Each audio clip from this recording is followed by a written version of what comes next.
शहर में एक पति पत्नी अपनी एक 12 साल की बेटी ईशा के साथ रहा करते थे। पति का नाम मोहन था और पत्नी का नाम शीतल। मोहन एक बहुत ही अमीर व्यापारी था।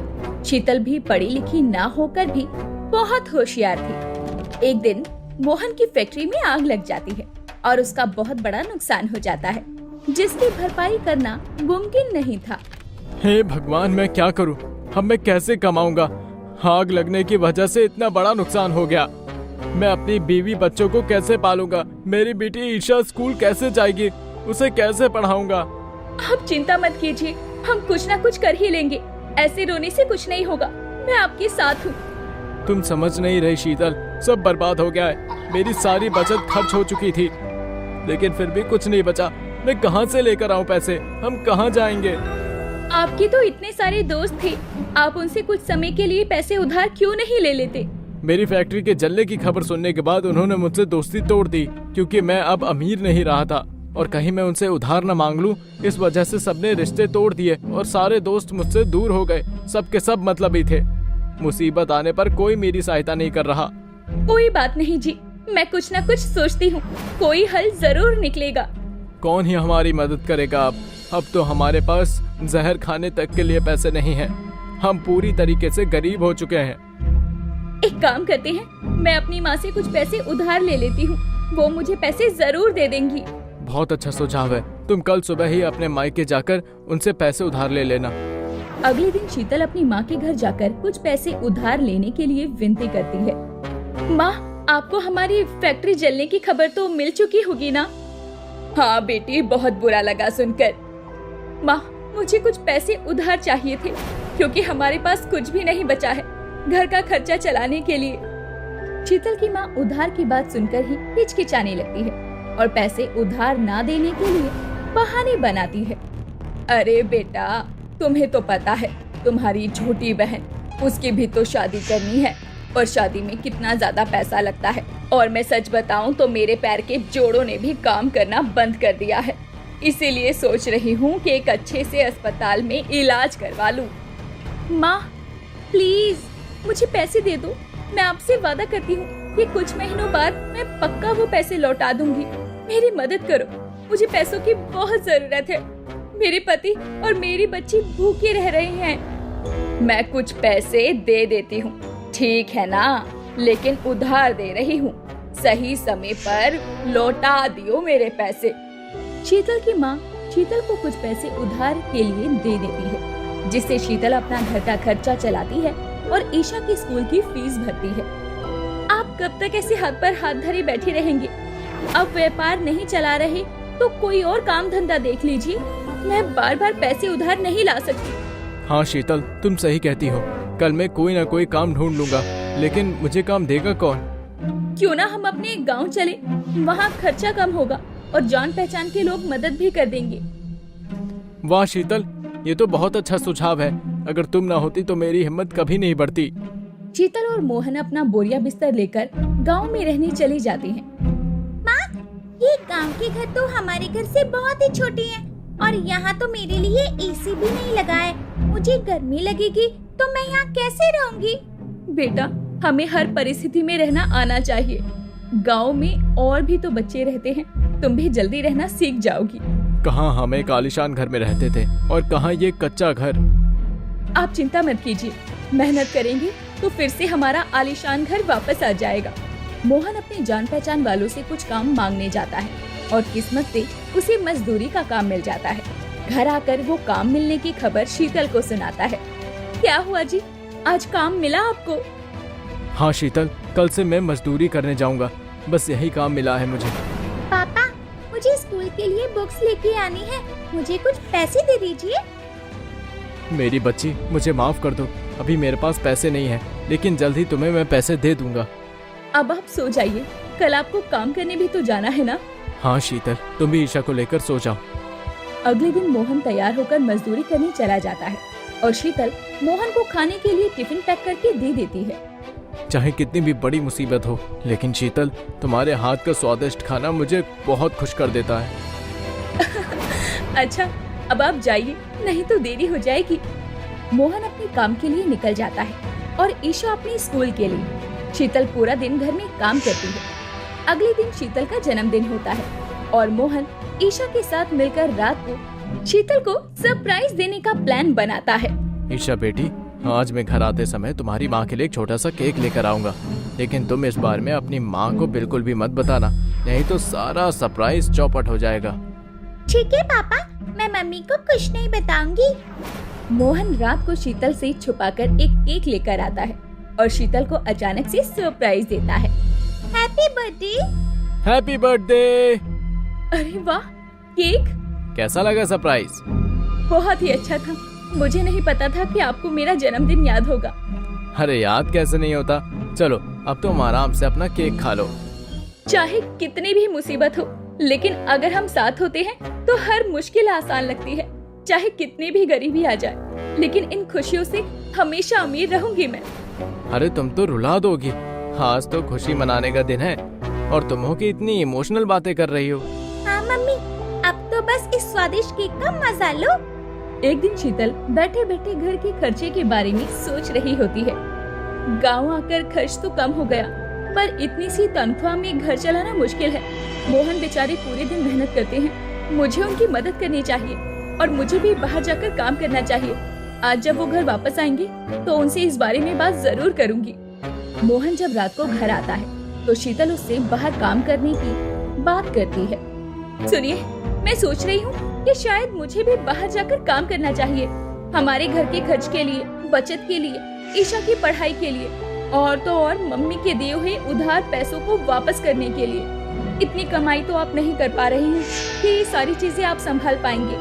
आप अकेले कितना ही कर लोगी। मुझे भी आपकी मदद करनी चाहिए। कैसी बातें कर रही हो शीतल? अब क्या मैं तुम्हें बाहर काम करने भेजूंगा? नहीं नहीं, कोई जरूरत नहीं है। लेकिन आपकी कमाई बहुत कम है जी, और मम्मी को भी जल्दी ही उधारी लौटानी है। हम कैसे करेंगे सब? जो भी हो, लेकिन तुम मेरे रहते बाहर काम करने के लिए नहीं जाओगी। शीतल को मोहन की बात सुनकर बहुत बुरा लगता है और वो चिंता में आ जाती है। अगले दिन मोहन अपने दिन की कमाई लेकर आता है और शीतल को देता है। शीतल, ये लो दिन के 200 रुपए। बस 200 रुपए? पहले तो आप दिन के 400 देते थे। आप सिर्फ इतनी ही कमाई करके लाए हो क्या? नहीं नहीं, वो क्या है ना, रास्ते में मुझे मेरा दोस्त मिल गया था, तो आज थोड़ा उसके साथ बाहर खाने चला गया। और वैसे भी कितने दिन हो गए मैंने बाहर का कुछ नहीं खाया। तुझे तो पता है कि मुझे बाहर का खाना कितना पसंद है।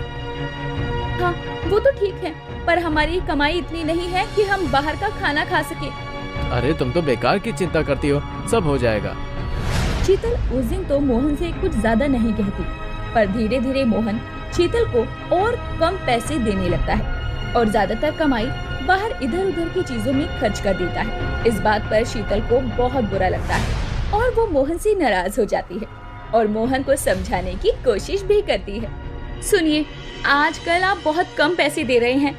आपको अपनी कमाई बढ़ानी होगी और फिजूल खर्च बंद कर देने होंगे। सुनो शीतल, तुम मुझे नहीं बता सकती कि मुझे क्या करना चाहिए और क्या नहीं। कमाता मैं हूँ तो पैसे कितने और कहाँ खर्च करने हैं वो मैं सोच सकता हूँ। तुम्हारा काम है कि तुम घर पर रहो, घर का ध्यान दो।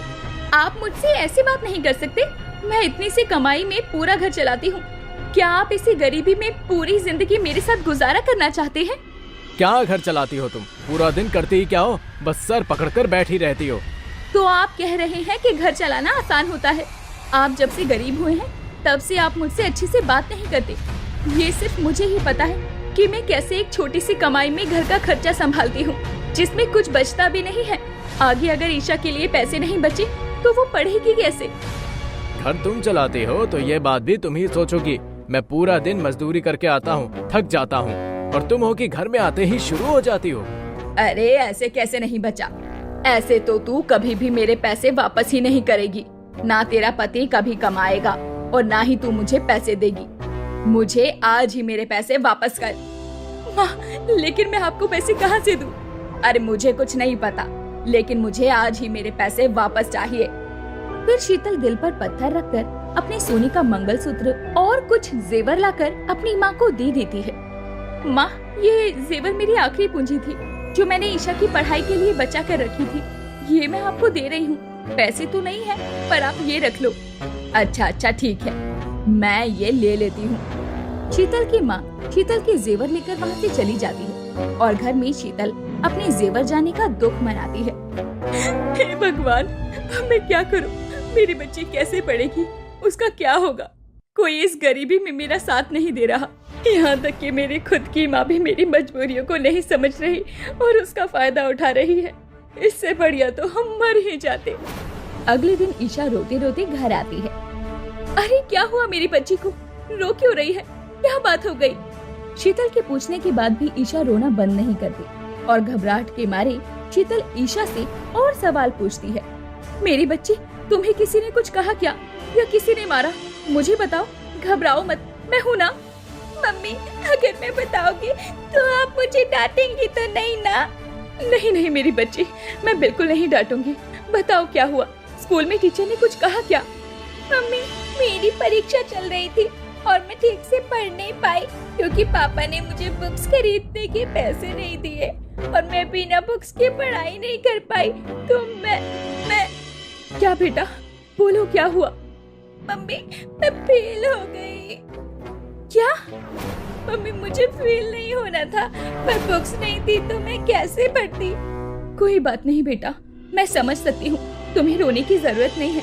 तुम्हारे पापा की गलती है कि उन्होंने तुम्हें बुक्स के लिए पैसे देने के बजाय फिजूल खर्च किए। इसमें तुम्हारा कोई दोष नहीं है। तुम चिंता मत करो, अगले साल और मेहनत करना और पास हो जाना, ठीक है? ठीक है मम्मी। शीतल मोहन की इस फिजूल खर्ची की बात से बहुत परेशान थी। बहुत बार समझाने के बाद भी मोहन नहीं समझता और अपनी फिजूल खर्ची की आदत को ठीक नहीं करता। अगर मोहन ने अपनी बुरी आदत नहीं छोड़ी तो हम कभी भी इस हालत को नहीं सुधार पाएंगे। मुझे मोहन को प्यार से एक और बार समझाना होगा। काश वो समझ जाए। रात को जब मोहन घर वापस आता है, सुनिए, आज ईशा बहुत रो रही थी।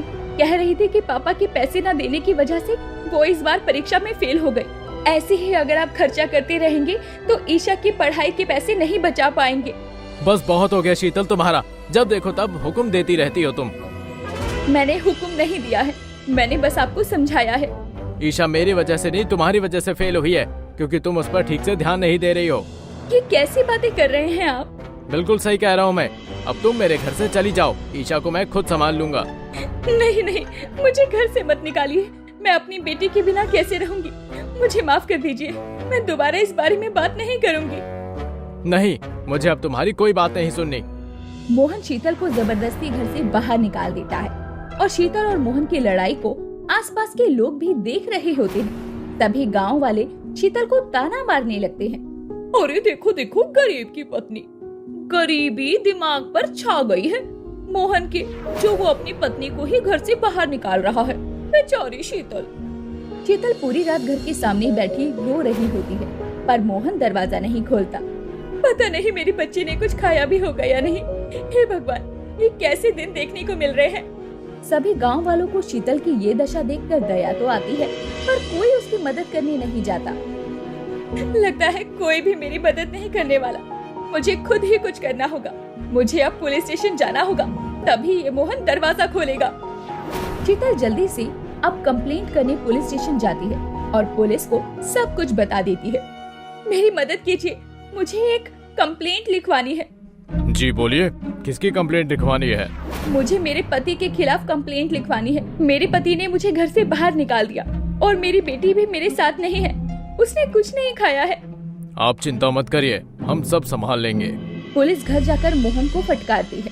आप अपनी बीवी के साथ अच्छा नहीं कर रहे हैं। अगर आगे से आपने अपनी बीवी के साथ ऐसा अत्याचार किया तो हमसे बुरा और कोई नहीं होगा। हम आपको लॉकअप में डाल देंगे। मुझे माफ कर दीजिए, मुझसे गलती हो गई। आप हमसे नहीं, अपनी बीवी से माफी मांगिए। मैं अब दोबारा तुम्हारे साथ ऐसा नहीं करूंगा।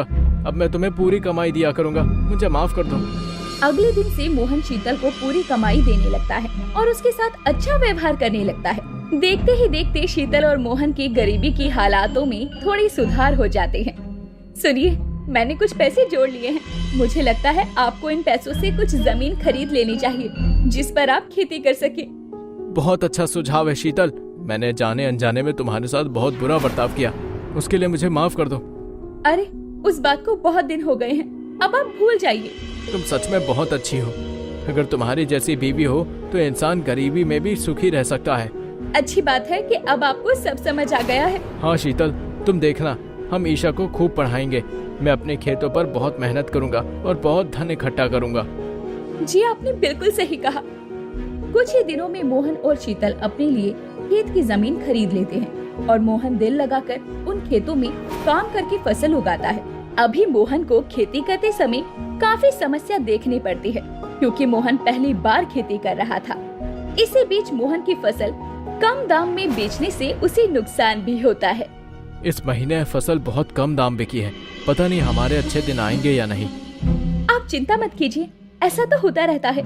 इस महीने कम दाम में बिकी है तो अगले महीने ज्यादा में बिक जाएगी। इस गांव में काफी किसान हैं जो बहुत सालों से खेती कर रहे हैं। आप एक बार उनसे जाकर बात करिए और कुछ सलाह लीजिए। हाँ तुम सही कहती हो, मैं जाकर उनसे सलाह लेता हूँ। मोहन उन किसानों से सलाह लेकर आता है। धीरे धीरे करके उसके हाथ में खेती का काम बैठ जाता है।